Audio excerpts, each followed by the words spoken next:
오늘 인터넷으로 예배드리는 분, 그리고 현장에서 예배드리는 모든 분들에게 하나님의 크신 은혜가 임하게 되기 바랍니다. 오늘부터 4주 동안 요나스를 통해 하나님이 베푸시는 은혜를 보고자 합니다. 요나스는 이방인들에게 복음을 전하는 선교의 눈으로만 볼 것이 아니라 은혜의 눈으로 보면 전혀 다른 큰 은혜가 있습니다. 먼저 요나스에 대한 배경을 조금 살펴보죠. 어떤 분들은 이 요나가 바다에서 3일 동안 물고기 배 안에 있다가 이렇게 기적적으로 살아났기 때문에 이건 있을 수 없는, 어떻게 이 음식으로 된 사람이 소화가 되지 않고 살아남을 수 있느냐, 과학적으로 일어날 수 없다 해서 이것을 비유로 아니면 신화로, 소설로 생각하는 사람들이 있습니다. 그런데 이건 신화나 소설이 아니고 비유가 아니고 정말 일어난 팩트, 사실, 실화입니다. 어떻게 알 수 있죠? 예수님께서 요나에 대하여 정확하게 기록합니다. 누가복음 11장 30절, 요나가 니느웨 사람들에게 표적이 된과 같이. 마태복음 12장 39절, 예수께서 대답하여 이르시되 악하고 음란한 세대가 표적을 구하나 선지자 요나의 표적. 예수님은 요나를 정확한 구약의 선지자로 말씀하고 계십니다. 그러면 요나는 어느 시대의 어떤 인물이었습니까? 요나는 이스라엘이 솔로몬 왕 이후 두 개로 쪼개지죠. 북이스라엘 10개 지파와 남쪽 유다로 이렇게 나누어졌을 때 북이스라엘의 선지자였어요. 여로보암 2세 때의 선지자입니다. 열왕기하 14장 25절에 나오죠. 이스라엘의 하나님 여호와께서 그의 종 가드 헤벨 아미떼의 아들 선지자 요나를 통하여. 아미떼의 아들 요나, 이 말씀이 요나서 1장 1절에도 아미떼의 아들 요나라고 정확하게 나옵니다. 요나는 여기 보면 가드 헤벨 아미떼의 아들, 가드 헤벨이라는 지역은 갈릴리 지역을 얘기합니다. 그러니까 예수님이 주사역지 갈릴리와 요나의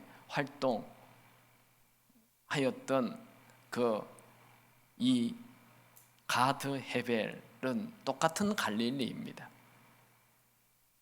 요나는 이 아수르의 침공으로 북이스라엘이 완전히 이제 BC 722년에 완전히 역사에서 사라지는데, 그렇게 이 아수르의 공격을 받기 직전 BC 800년경에, 그러니까 북이스라엘이 가장 부유할 때 선지자였습니다.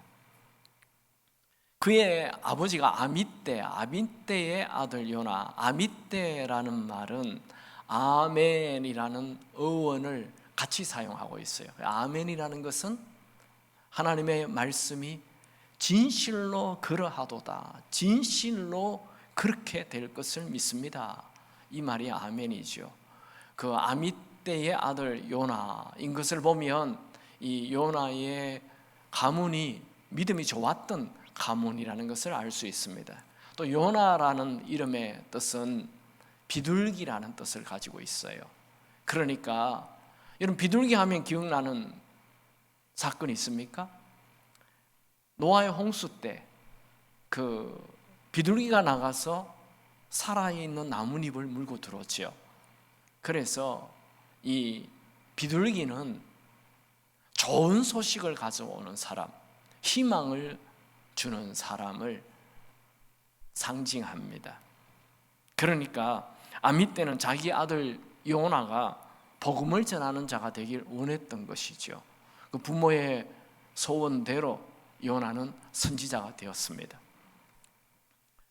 니느웨는 어떤 곳입니까? 니느웨는 티그리스 강변에 자리한 아수르 제국의 마지막 수도예요. 아수르 문명과 니느웨는 문서에는 남아있지만 유적이 발견되지 않았습니다. 그러나 1820년 영국의 리치가 아수르의 유적지를 발견하였고, 연이어 1840년 영국의 레이어드가 지금의 이라크 북부 님루드에서 니네베, 성경의 니느웨 도시와 유적들을 대량 발견하게 됩니다. 님루드는 고대의 아수르를 말합니다. 이러한 발견으로 성경의 니느웨에 대한 기록이 모두 다 역사적인 사실이라는 것이 입증되었습니다. 이제 요나서 1장을 보죠. 오늘 말씀의 제목은 폭풍의 은혜입니다. 한국에는 여름이 되면 태풍, 폭풍이 오죠. 태풍은 강풍과 비를 동반하여 밀려오기 때문에 지상에 많은 피해를 줍니다. 그러나 반면에 우리가 모르는 큰 유익도 있습니다. 태풍은 바닷물을 이렇게 확 뒤집어요. 그래서 바다 밑에까지 산소와 플랑크톤을 공급하여 깊은 바닷속을 살리고 해조류와 의류도 풍성하게 만들어줍니다. 태풍은 또 강한 바람과 함께 많은 비를 가지고 오기 때문에 대기 중에 있는 미세먼지와 오염 물질을 깨끗하게 씻어줍니다. 또 태풍은 지상에 많은 비를 내려서 사람들의 필요한 물의 20%에서 30%를 채워줍니다. 태풍은 이렇게 바다를 살리고 공기를 살리고 메마른 땅을 살립니다. 이제 본문을 살펴보죠. 오늘 본문을 통해 세 번의 요나가 나오는데, 첫 번째 요나는 도망가는 요나입니다. 1절에서 3절 우리 같이 한번 보죠. 같이 읽습니다. 여호와의 말씀이 아미떼 아들 요나에게 임하니라. 이르시되 너는 일어나 저 큰 성읍 니느웨로 가서 그것을 향하여 외치라. 그 악독이 내 앞에 상달되었음이니라 하시니라. 그러나 요나가 여호와의 얼굴을 피하려고 일어나 다시스로 도망하려 하여 욥바로 내려갔더니 마침 다시스로 가는 배를 만난지라. 여호와의 얼굴을 피하여 그들과 함께 다시스로 가려고 배 삭슬 주고 배에 올랐더라.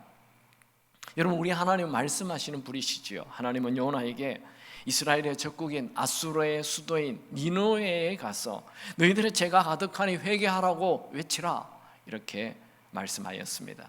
여러분, 요나에 대한 이 모든 말씀은 허황된 신화가 아니고 실화라는 것을 기억해야 합니다. 하나님은 죄는 반드시 심판하십니다. 하나님은 니느웨 사람들의 악독에 대하여 심판하길 원하십니다. 어느 날 우리들의 죄악에 대해서도 하나님은 심판하길 원하십니다. 혹시 여러분 중에 죄를 범하고 있는 분 있습니까? 멈추십시오. 하나님은 죄의 수위가 차면 반드시 심판하십니다. 니느웨는 아수르의 수도로 이스라엘의 적국이죠. 결국 이 아수르가 이스라엘을 망하게 하였습니다. 북이스라엘을. 그런데 하나님께서 그 아수르에게 가서 악독이 가득하니 회개하라 이렇게 외치라고 하니 요나는 그 말씀이 싫었습니다. 그래서 그는 하나님의 얼굴을 피하여 다시스로 도망하기 위해 욥바 항구에 갑니다. 지도에 보는 것처럼 이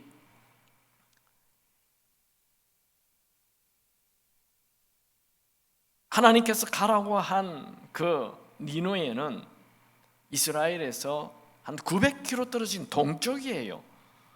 근데 요나는 이 동쪽과 정반대에 있는 니느웨와는 반대인 서쪽 다시스로 가는 배를 탑니다.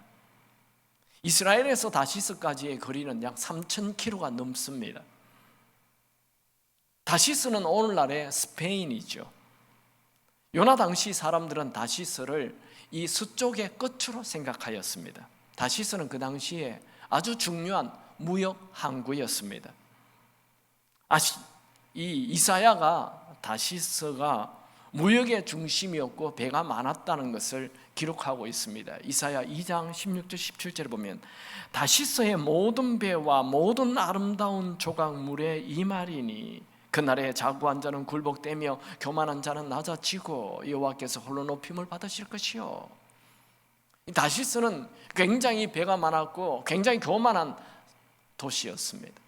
또 에스겔도 다시스는 부유한 도시로 표현하고 있습니다. 에스겔서 27장 25절에 다시스의 배는 때를 지어 너희들의 화물을 나르니 네가 바다 중심에서 풍부하여 영화가 매우 크도다. 그러니까 다시스는 굉장한 무역의 도시이고 부유함과 탐욕의 도시입니다. 요나는 하나님 말씀에 불순종하고 이 부유하고 탐욕이 있는 무역의 항구인 다시스를 향해 떠납니다. 요나 시대의 배로 욥바 항구에서 다시스까지 가려면 1년 이상 걸린다라고 기록이 되어 있습니다. 이것은 요나가 하나님의 얼굴을 피해 노골적인 도망을 가는 것이며 의도적인 불순종을 하고 있는 것이죠. 우리가 읽은 1장 1절에서 3절에는 여호와의 얼굴을 피하여 라는 말이 2번이나 나옵니다. 요나는 돈도 많았습니다. 다시스로 가는 배는 장거리이기 때문에 배삭도 아주 비쌌을 것입니다. 돈이 많으면 도망치기가 쉬워집니다. 요나는 도망가는 길이 척척 순조롭게 잘 되었습니다. 요나 집에서 가까운 곳에 배를 타고 있을 수 있는 욥바라는 항구가 있었고 그 욥바에 가니 때마침 다시스로 가는 배가 있었고 비싼 배표를 살 수 있는 돈도 있었고 배에 그가 탈 자리도 있었습니다. 그가 하나님을 거역하고 도망가는 길에는 모든 환경이 척척 잘 맞아떨어졌습니다. 그러나 사실은 요나에게 모든 일이 잘 풀리는 것이 문제였습니다. 그는 하나님 말씀에 순종하는 것을 피해 멀리 도망을 가기 위해 다시스로 가는 배를 탔지만 결코 하나님의 손을 벗어나지 못합니다. 요나가 하나님 말씀을 거역하고 요나 마음대로 행동하는 것은 첫 인류의 조상인 아담과 하와가 하나님 말씀을 거역하고 자기 마음대로 선악과를 먹은 것과 똑같은 것입니다. 내 인생 내 마음대로 산다. 이게 불신자들의 특징이죠. 내 인생 내 마음대로 산다는 것은 내가 창조주 하나님이 지으신 피조물이라는 것을 거부하고 내가 창조주인 양 사는 것입니다. 그럼 죄가 뭐예요? 죄는 살인하고 거짓말하고 도둑질하고 하는 이런 간음하고 하는 이런 게 아닙니다. 그것은 죄의 열매죠. 이 PPT를 한번 띄워줘 보시기 바랍니다. 죄의 열매는 그렇게 중요한 게 아니에요. 죄의 열매는 따도 또다시 납니다. 그러니까 죄의 열매를 없앤다는 게 중요한 게 아니죠. 중요한 것은 죄의 뿌리입니다. 죄의 뿌리가 뭐예요? 내 인생 내 마음대로 산다는 이게 죄의 뿌리라는 거죠. 결국 죄의 뿌리는 나입니다. 나라는 존재. 어떤 사람은 얘기하죠. 아니 내가 착하게 살면 되지 내가 왜 죄의 뿌리냐고. 네, 내가 아무리 착하게 살아도 나라는 존재는 죄덩어리인 거예요. 내 속마음이 하나님 말씀대로 살고 싶은 마음이 없어요. 내 마음대로 살고 싶지 하나님 말씀대로 살고 싶지 않습니다. 죄에 대한 정의, 내가 스스로 신이 되어 내 마음대로 사는 거예요. 요나는 하나님의 얼굴을 피해 요나 자기 스스로가 신이 되기로 결정하였습니다. 요나는 하나님이 계시는 거 알아요. 심지어 하나님 말씀을 전하는 선지자가 되었어요. 그렇지만 하나님 말씀보다 내 생각대로, 내 기분대로, 내 마음대로 살겠다는 거예요. 여러분 여기에 나오는 요나가 누굽니까? 바로 요나입니다. 우리가 예수를 믿은 지 오래되어도 하나님 말씀보다 내 생각대로, 내 마음대로, 내 기분대로 살고 있지 않습니까? 오래 교회를 좀 다녔다 하면 죄가 뭔지 다 아시잖아요. 하나님의 뜻이 뭔지 다 알아요. 그러나 하나님 말씀대로 살지 않습니다. 그래도 뭐든지 다 잘 됩니다. 주인을 성수하지 않아도 약간 양심의 찔림이 있지만 큰 일이 일어나지 않습니다. 적당히 죄를 지어도 큰 문제 일어나지 않습니다. 여러분 죄를 짓는데 뭐가 잘 된다거나 하나님 말씀에 순종하지 않는데도 무엇이 잘 된다면 그건 정말 큰 문제인 것입니다. 요나의 인생은 하나님의 얼굴을 피해 척척 순조롭게 잘 가고 있습니다. 그러나 그게 끝이 아닙니다. 두 번째, 폭풍을 만난 요나입니다. 여러분 하나님은 우리의 인생을 우리 마음대로 죄 지으며 살도록 내버려 두지 않습니다. 그것이 하나님이 우리를 사랑하시는 하나님의 사랑이십니다. 때로는 하나님은 우리에게 폭풍으로 다가오십니다. 이것을 폭풍의 은혜라고 말하지요. 같이 4절 5절 같이 읽습니다. 여호와께서 큰 바람을 바다 위에 내리심에 바다 가운데에 큰 폭풍이 일어나 배가 거의 깨지게 된지라. 사공들이 두려워하여 각각 자기의 신을 부르고 또 배를 가볍게 하려고 그 가운데 물건들을 바다에 던지니라. 그러나 요나는 배 밑층에 내려가서 누워 깊이 잠이 든지라. 이런 바다에 폭풍이 일어나는 것, 이건 자연현상이죠. 흔히 있는 일입니다. 그러나 요나에게 일어나는 폭풍은 그런 자연현상으로 일어나는 폭풍이 아니고 여호와께서 큰 바람을 바다 위에 내리심에 하나님이 의도적으로 큰 폭풍을 지금 요나에게 준다는 거예요. 그래서 요나가 타고 가는 배가 깨어지게 되어 있습니다. 배가 거의 깨어지게 된지라. 배사공들은 큰 두려움에 빠져 배를 가볍게 하기 위하여 배 안에 있는 물건들을 다 바다에 던졌습니다. 여러분, 인생의 폭풍이 일어나면 내가 중요하다고 생각하고 모아둔 돈, 주식, 이 모든 것이 다 깨어져 버립니다. 폭풍이 오면 취미도, 인기도, 유명도, 명예도 다 깨어져 버립니다. 인생 자체가 깨어집니다. 배사공들은 모두 두려움에 빠져 각기 자신들이 믿고 있는 신의 이름을 부르며 도움을 구하고 있습니다. 그야말로 난리법석입니다. 그런데 요나는 이런 와중에 배 밑층으로 슬슬슬슬 내려가 잠을 청하고 깊이 잠들어 버렸습니다. 이런 요나의 모습은 우리가 잘 이해하기 어렵죠. 이건 요나가 애써 하나님의 얼굴을 피하는 거예요. 요나의 마음에는 평안이 없었습니다. 요나의 마음에는 열정이 없었습니다. 요나의 마음에는 삶의 목적이 사라졌습니다. 하나님과 관계가 깨어진 자는 무엇을 해도 일이 잘 풀려도 마음에 평안이 없습니다. 요나 주변 사람들이 죽든지 말든지 요나는 상관하지 않았습니다. 아니, 관심이 없습니다. 그는 처음부터 배 밑창에 들어가서 잠을 잔 게 아닙니다. 폭풍이 일자 배 밑창에 들어가 잠들어 버렸습니다. 요나가 타고 가는 배는 이스라엘의 중요 항구인 욥바에서 출발하여 다시스로 가고 있죠. 목적지가 다시스니 이 배를 탄 사람은 대부분 다시스 사람들입니다. 아마 선장도 다시스 사람이었던 것 같습니다. 선장은 배 안에 히브리온의 옷을 입은, 유대인의 옷을 입은 요나를 기억하고 요나를 찾아가서 배 밑창에까지 내려갑니다. 같이 보죠. 6절 7절입니다. 같이 읽습니다. 선장이 그에게 가서 이르되 자는 자여 어찌함이냐, 일어나서 내 하나님께 구하라. 혹시 하나님이 우리를 생각하사 망하지 아니하게 하시리라 하니라. 그들이 서로 이르되 자, 우리가 제비를 뽑아 이 재앙이 누구로 말미암아 우리에게 임하였나 알아보자 하고 곧 제비를 뽑으니 제비가 요나에게 뽑힌지라. 선장은 요나에게 자는 자여 어쩌면요, 이 말 굉장히 유명해요. 신학교에 가면 제일 많이 듣는 말이 이 말인데, 우리가 그 여름이 다가오면 수업을 듣다가 졸잖아요. 그럼 교수님이 자는 자여 어쩌면요, 굉장히 유명합니다. 그 말이 요나서에서 나왔어요. 이 이방인 선장이 하나님을 믿는 요나에게 와서 자는 자여 어찌함이냐, 하나님께 기도하라 요청합니다. 참 아이러니하죠. 불신자가 선지자인 요나에게 와서 하나님께 기도하라고 요청하는 거예요. 이것은 마치 중이 기독교인에게 와서 기도 좀 해달라고 하는 거예요. 똑같은 얘기죠. 배 사공들은 제비뽑기를 하여 이 풍랑이 누구 때문인지 알아내려고 했습니다. 그 제비뽑기를 한 결과 요나가 걸렸습니다. 요나 시대를 살고 있는 건동 지역에는 제비뽑기는 흔히 신의 뜻을 묻는 데 사용하는 수단이었습니다.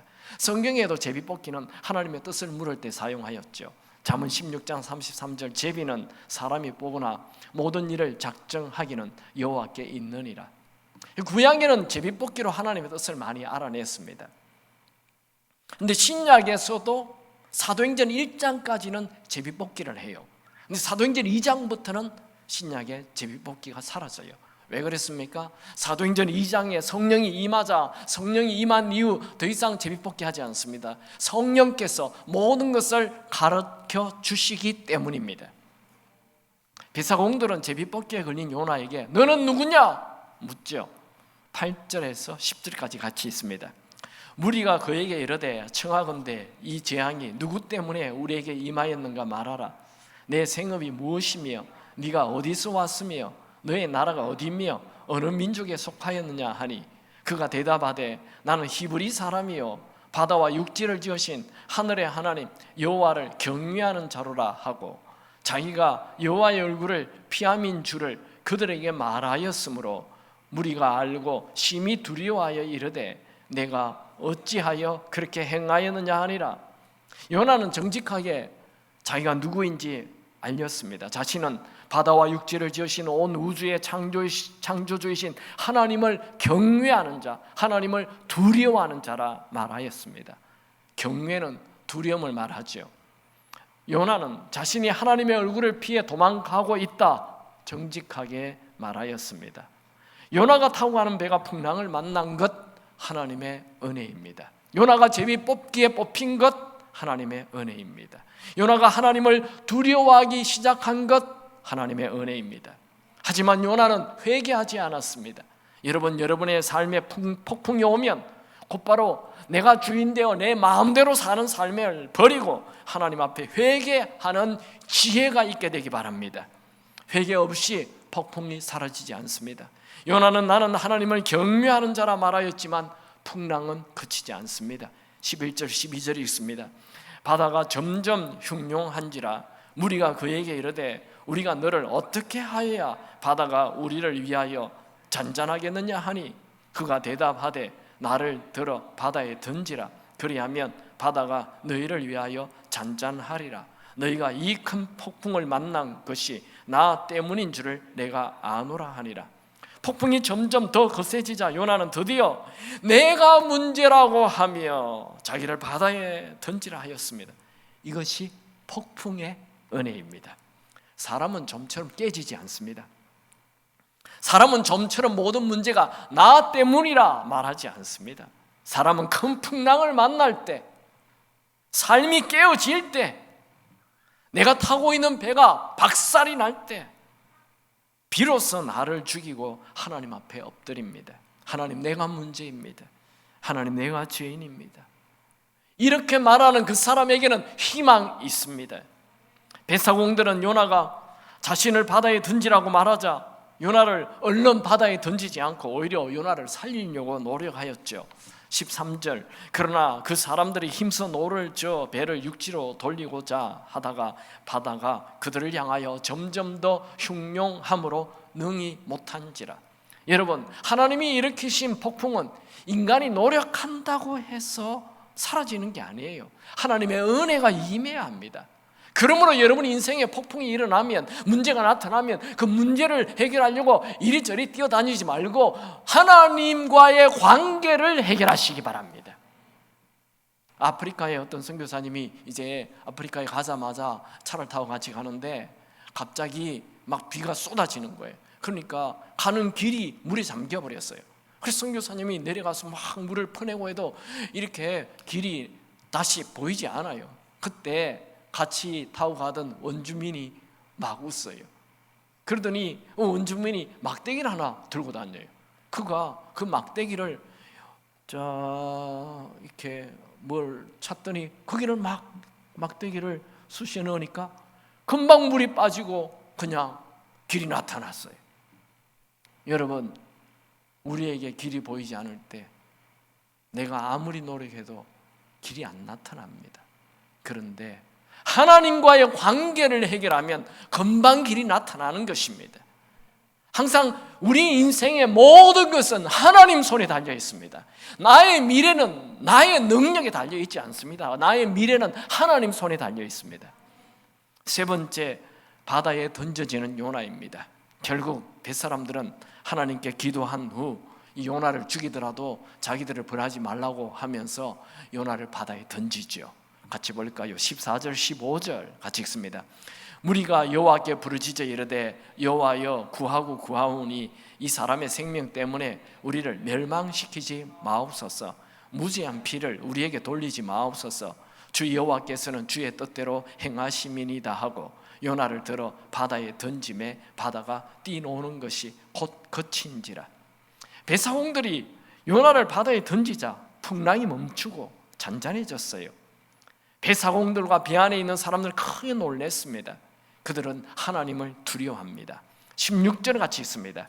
그 사람들이 여호와를 크게 두려워하여 여호와께 제물을 드리고 서원하였더라. 배사공들은 처음에 이 큰 폭풍을 두려워하였습니다. 그러다가 이제는 하나님을 두려워하였습니다.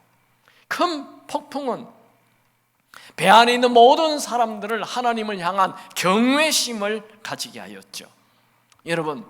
여러분들은 하나님을 향한 경외심이 있습니까? 다시 얘기하면 하나님을 향한 두려움이 있느냐는 거예요. 만약에 여러분들이 하나님을 향한 경외심, 두려움이 없다면 예수 잘못 믿고 있는 거예요.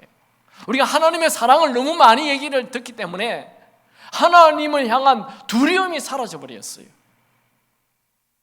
그건 예수를 지금 반만 믿고 있는 거예요. 엉터리예요. 여러분, 코로나가 두렵습니까? 돈 좀 없어지는 게 두렵습니까?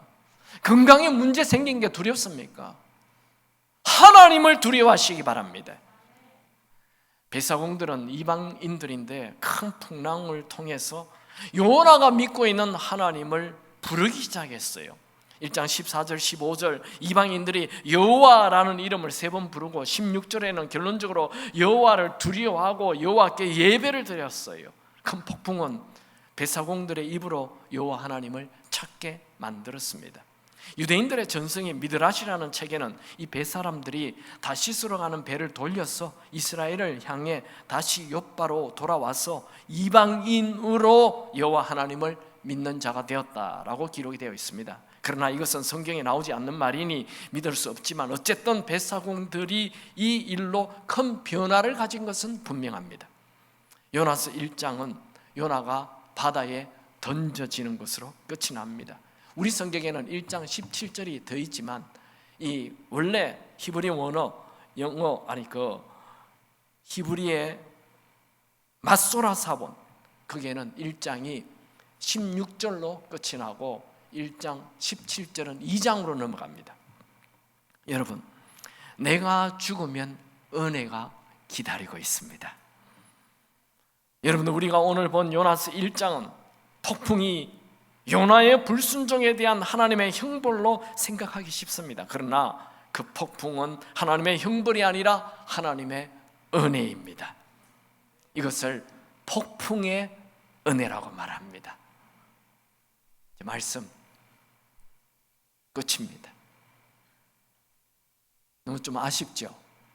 네, 이 1장을 통해 주시는 메시지 2가지를 짧게 나누겠습니다. 첫 번째, 죄는 폭풍을 만나게 합니다. 여러분, 인생이라는 것은 원래 고통이 아닙니다. 짐이 아닙니다. 살만합니다. 행복합니다.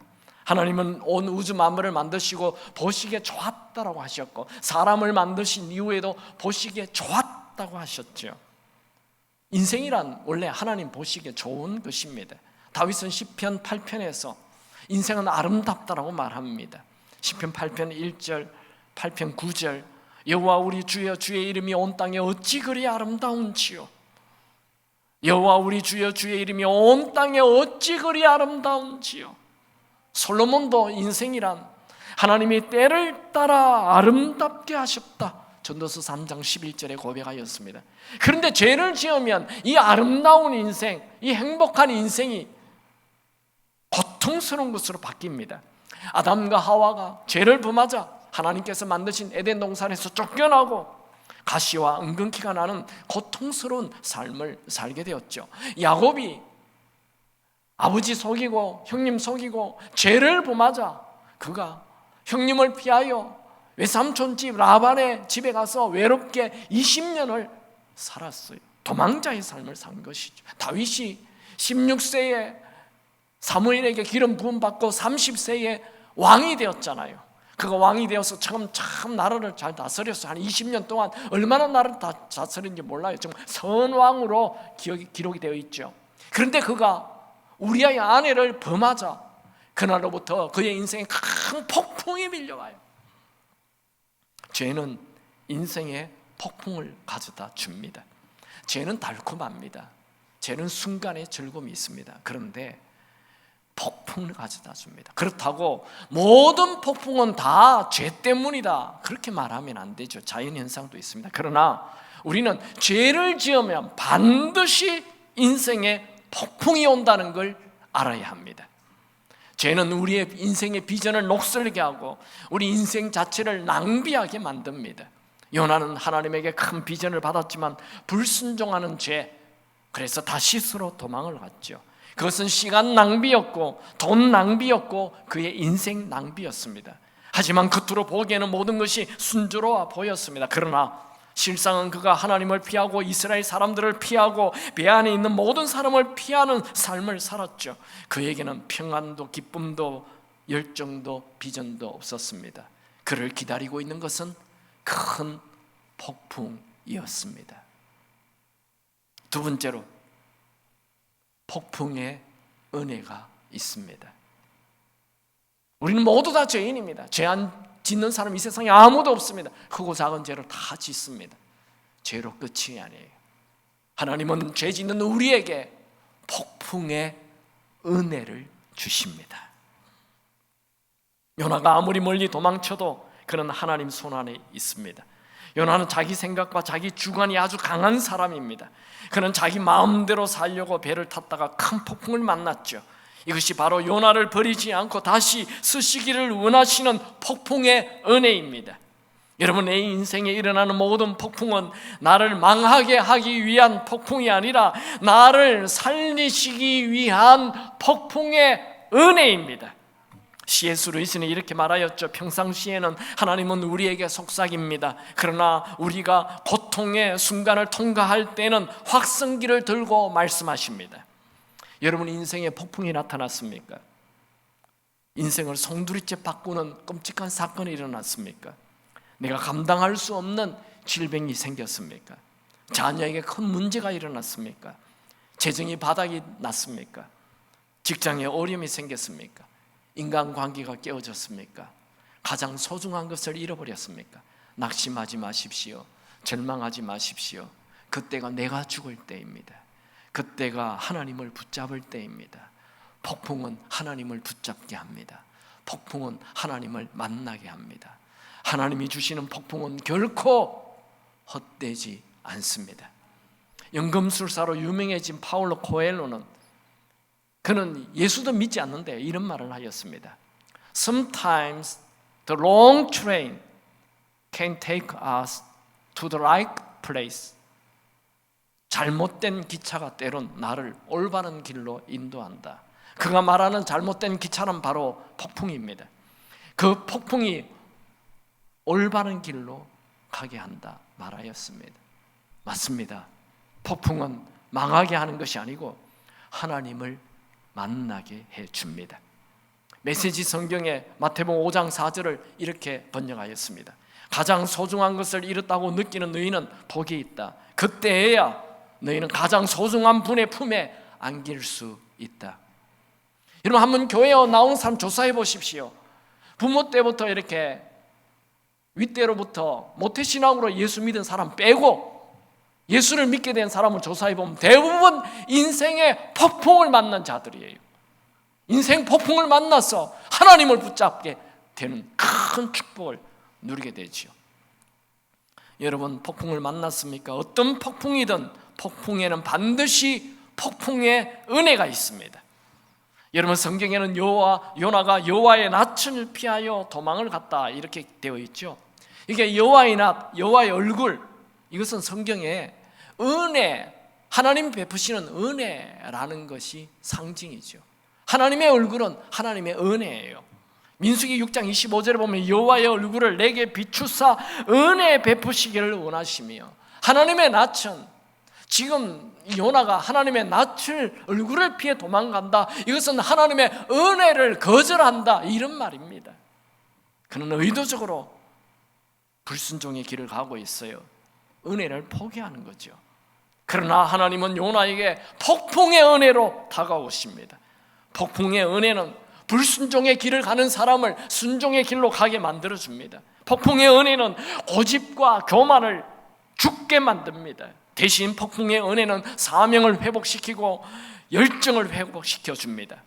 폭풍의 은혜는 세상 즐거움을 다 내려놓게 하고, 대신 폭풍의 은혜는 이 땅이 아닌 영원한 곳을 바라보게 하며 하나님과의 친밀감을 누리게 만들어 줍니다. 여러분, 폭풍을 만났습니까? 여러분 인생에 나타난 폭풍이 무엇이든 간에 그건 역시 하나님께서 여러분에게 크신 은혜를 주시기 위한 수단입니다. 폭풍이 올 때 정말 중요한 것은 위를 바라보는 것입니다. 세상의 모든 것을 내려놓고 하나님을 바라보고 하나님을 붙잡으시기 바랍니다. 여러분, 폭풍의 은혜로 내가 죽으면 엄청난 은혜가 기다리고 있습니다. 내가 죽어야 합니다. 아멘 안 합니까? 내가 죽어야 합니다. 내가 죽어야 합니다. 내가 죽는 곳에 하나님의 충만한 은혜가 부어집니다. 여러분, 아무리 큰 폭풍이 밀려와도 하나님은 여전히 온 세상을 다스리고 주관하고 계십니다. 여러분, 내 마음대로 사는 삶을 버리고 하나님 말씀에 절대 순종할 수 있게 되기 바랍니다. 하나님께서는 해결하지 못할 폭풍이란 없습니다. 여러분, 머리로만 하나님 말씀을 알고 내 마음대로 산다면 집 나간 탕자입니다. 여러분, 예수님 말씀하신 집 나간 탕자 잘 아시죠? 요나는 구약의 집 나간 탕자입니다. 여러분, 하나님 말씀을 머리로만 알고 행동은 내 마음대로 한다면 그게 바로 탕자의 삶이죠. 우리는 그 삶을 청산해야 합니다.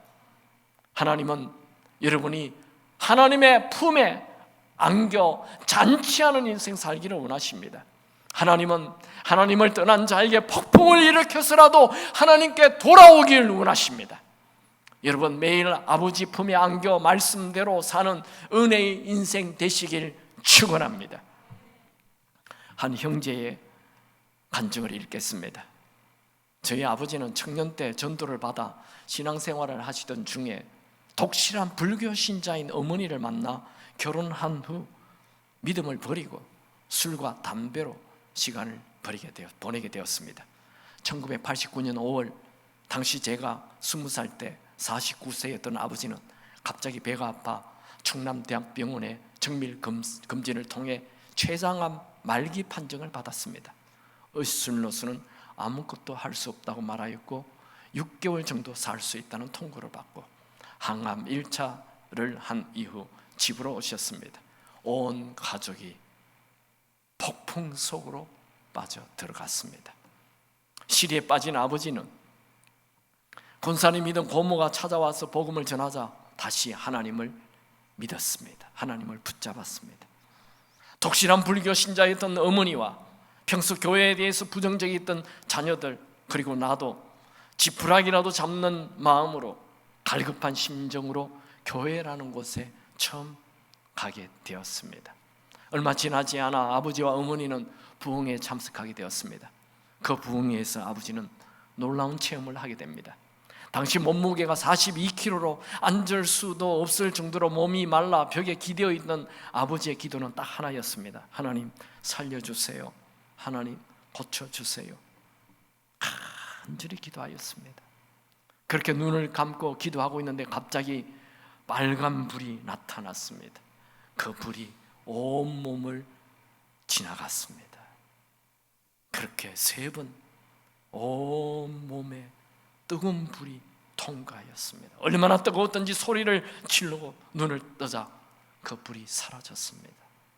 그 후 신기하게도 식욕이 생겼습니다. 몸이 점점 좋아졌습니다.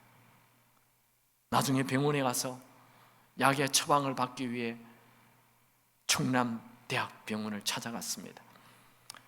의사는 아버지의 좋아진 모습을 보고 고개를 가웃거리더니 정밀검사를 하자 말하고 그리고 3일 후에 다시 재방문하라 하였습니다.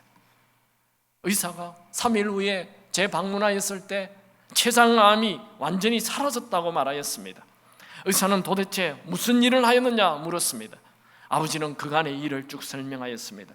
그 내과 과장은 자신의 의학 박사로서 26년간 환자를 돌봤지만 이건 기적이라고밖에 말할 수 없다면서, 자신은 하나님을 믿지 않지만 간혹 교회를 다니는 사람 중에 그런 일이 있다는 얘기를 들었노라 하면서 췌장암 완치 판정을 내렸습니다. 완치 판정은 1989년 9월이었고 불과 4개월 만에 있었던 일입니다. 그 후로 온 가족은 살아계신 하나님을 온전히 믿게 되었고 나도 열심히 신앙생활을 하였습니다. 아버지는 32년이 지난 현재까지도 건강하게 하루하루 하나님을 찬양하며 하나님의 살아계심을 간증하며 살아가고 있습니다. 그 후 이 형제는 신학교를 갔습니다. 그리고 불교 신자였던 그가 목사님이 되었습니다. 이 목사님이 바로 우리 교회 양형주 목사님이십니다. 여러분, 여러분의 삶에 풍랑이 있습니까? 오늘 결심하십시오. 그저 하나님에 대해서만 아는, 성경에 대해서만 아는 자가 아니라 하나님 말씀대로 살겠다고 결심하시기 바랍니다. 여러분, 정말 내 고집, 내 교만이 죽고 말씀에 절대 순종하며 산다면 여러분의 인생은 고통이 아니라 아름다운 보배로운 삶이 될 것입니다. 출애굽기 19장 5절 메시지 성경은 이렇게 번역합니다. 너희가 내 말을 순종하는 마음으로 듣고 내 언약을 지키면 너희 모든 민족 가운데서 나의 특별한 보배가 될 것이다. 여러분, 우리의 모든 문제는 내가 죽지 않는 것입니다.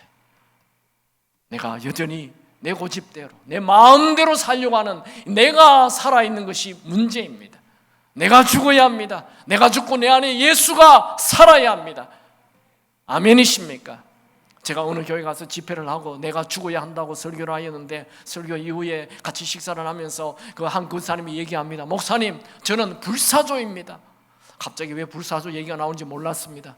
알고 봤더니 그렇게 말하는 거예요. 목사님, 설교를 들을 때는 내가 죽는데 금방 다시 또 내가 살아납니다. 그래서 불사조입니다. 여러분, 여기 불사조 계십니까? 그만 불사조 하시고 내가 죽기 바랍니다.